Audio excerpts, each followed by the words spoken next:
रोहित एक multinational company में काम करता है। एक दिन ऑफिस में ज्यादा काम होने की वजह से उसे घर लौटने में काफी देर हो जाती है।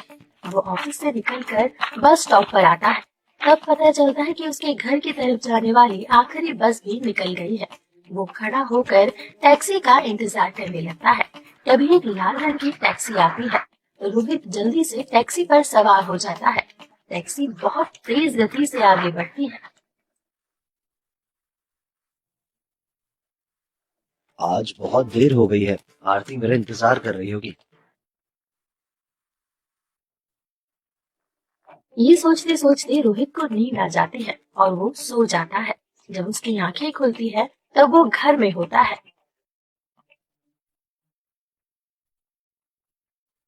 ड्राइवर को तो मैंने घर का पता बताया ही नहीं। फिर मैं घर कैसे आ गया? कुछ समझ में नहीं आ रहा। मुझे नींद आई, उसके बाद क्या क्या हुआ? रोहित उठकर बैठ जाता है और गौर से कमरे के चारों ओर देखने लगता है। क्या ये मेरा घर है? शायद मेरा ही है। ध्यान नहीं आ रहा। ये घर, ये कमरा मेरा देखा हुआ है, लेकिन ये मेरा तो नहीं है। मैं इतना कंफ्यूज क्यों हो गया हूँ? आरती, आरती कहाँ है? फिर वो पुकारने लगता है।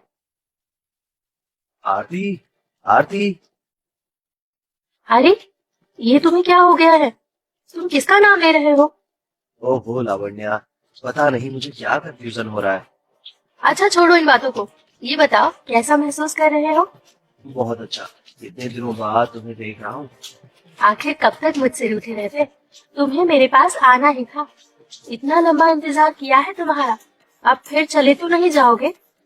नहीं, मैं तुम्हें छोड़कर कहाँ जाऊंगा भला। लेकिन मैं बहुत थक गया हूँ, मैं सोना चाहता हूँ। कोई बात नहीं, तुम सो जाओ, कल बातें करेंगे।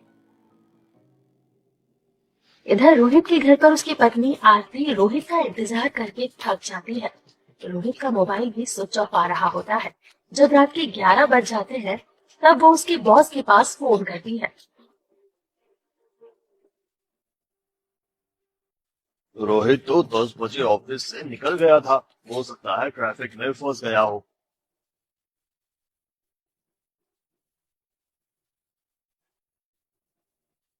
जब रात के 12 बज जाते हैं तब आरती के सब्र का बांध टूट जाता है। वो घर के सारे लोगों को इन्फॉर्म करती है कि रोहित घर वापस नहीं लौटा है। रोहित का भाई मयंक फोन पर कहता है। भाभी, आप घबराइए मत, हम लोग कल आते हैं और थाने में रिपोर्ट करते हैं। दूसरे दिन रोहित समय पर ऑफिस आ जाता है। ऑफिस में उसे देखकर सारे लोग हैरान हो जाते हैं, क्योंकि सबको पता था कि रोहित रात में घर नहीं गया था। बॉस रोहित को अपने कैबिन में बुलाते हैं। क्यों भाई, तुम रात भर कहाँ थे? सर आप ये क्यों पूछ रहे हैं? मैं तो घर पर ही था।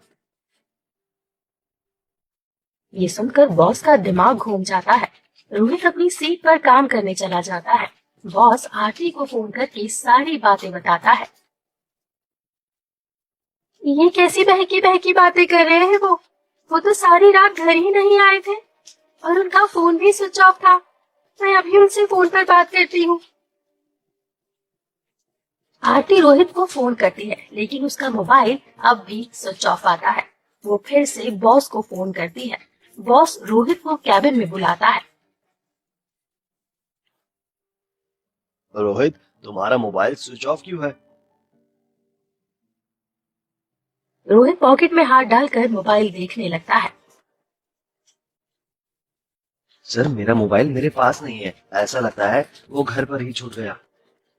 अरे कितना झूठ बोलोगे तुम तो कल घर ही नहीं गए। आरती खुद फोन कर रही थी और तुम्हारा मोबाइल स्विच ऑफ है। ये सुनकर रोहित चौंक जाता है। उसकी समझ में नहीं आता कि ये सब क्या हो रहा है। वो सिर पकड़कर वहीं बैठ जाता है। तुम इतने परेशान क्यों लग रहे हो? बात क्या है? यही तो बात है सर, कि मुझे कुछ पता नहीं है कि मेरे साथ क्या हो रहा है। तुम कल अपने घर नहीं गए थे, फिर कहाँ गए थे? याद करो। सर जब कल मैं ऑफिस से निकला था, उस समय मुझे कोई बस नहीं मिली थी। फिर एक लाल रंग की टैक्सी आकर रुकी और मैं उस पर बैठ गया। उसके बाद उसके बाद तो शायद मैं घर ही गया था। तुम ठीक से याद करके बताओ, कहाँ गए थे? तुम जहाँ गए थे वहीं पर तुम्हारा मोबाइल छूट गया होगा। रोहित फिर सिर पकड़कर देर तक बैठा रहता है। लगता है कि कहीं कुछ गड़बड़ है। उसके साथ जरूर कोई घटना घटी है, क्योंकि ये कभी ऐसा बिहेव नहीं करता। ये तो नॉर्मल लग ही नहीं रहा है। ऐसे ही बैठे बैठे काफी देर हो जाती है। फिर अचानक बॉस पूछता है। अच्छा ठीक है, ये बताओ तुम कल जिस रास्ते से गए थे वो रास्ता तुम्हें याद है? या तुम इस समय चल सकते हो? हाँ सर, जरूर चल सकता हूँ। रोहित बॉस के साथ ऑफिस से बाहर निकलता है। बॉस उसे अपनी गाड़ी पर बैठाता है और फिर दोनों निकल पड़ते हैं। बॉस उस चौराहे पर आ जाता है जहाँ से रोहित के घर जाने वाला रास्ता मुड़ता है, लेकिन रोहित वहाँ मुड़ने को नहीं कहता। रोहित, क्या हम सही चल रहे हैं? अब हमें किधर जा रहा है? सर अभी तो सीधे चलते जा रहा है। ये सुनकर बॉस को झटका लगता है। बॉस रोहित के घर कई बार जा चुका था, इसलिए उसे पता था कि रोहित के घर का रास्ता किधर है। गाड़ी चलती जाती है, लेकिन रोहित कहीं भी मुड़ने के लिए नहीं कहता। वो लोग शहर की सीमा पार कर जाते हैं। बॉस थोड़ा घबरा जाता है। रोहित, हम आखिर जा कहाँ रहे हैं? अब तो हम लोग शहर की सीमा पार कर गए हैं। सर हम लोग बिल्कुल सही चल रहे हैं। वो लोग दूसरे शहर में प्रवेश कर जाते हैं। तभी रोहित कहता है।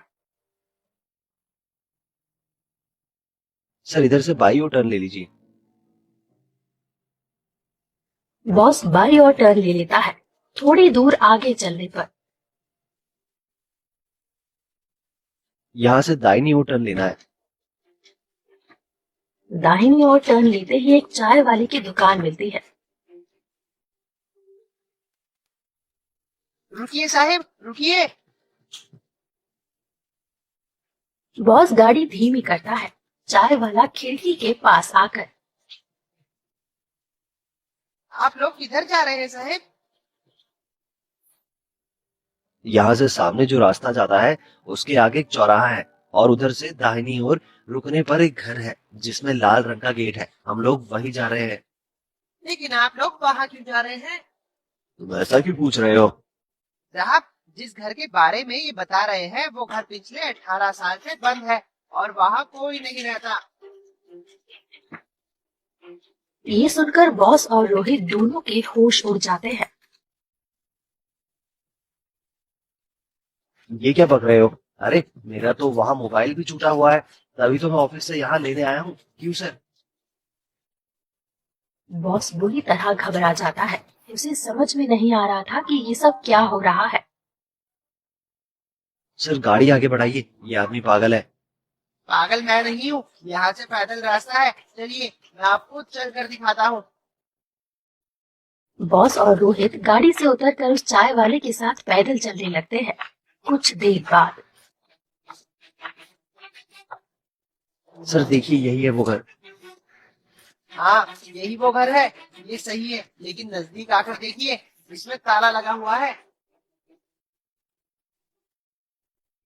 सभी नजदीक आकर देखते हैं। सचमुच घर में ताला बंद होता है।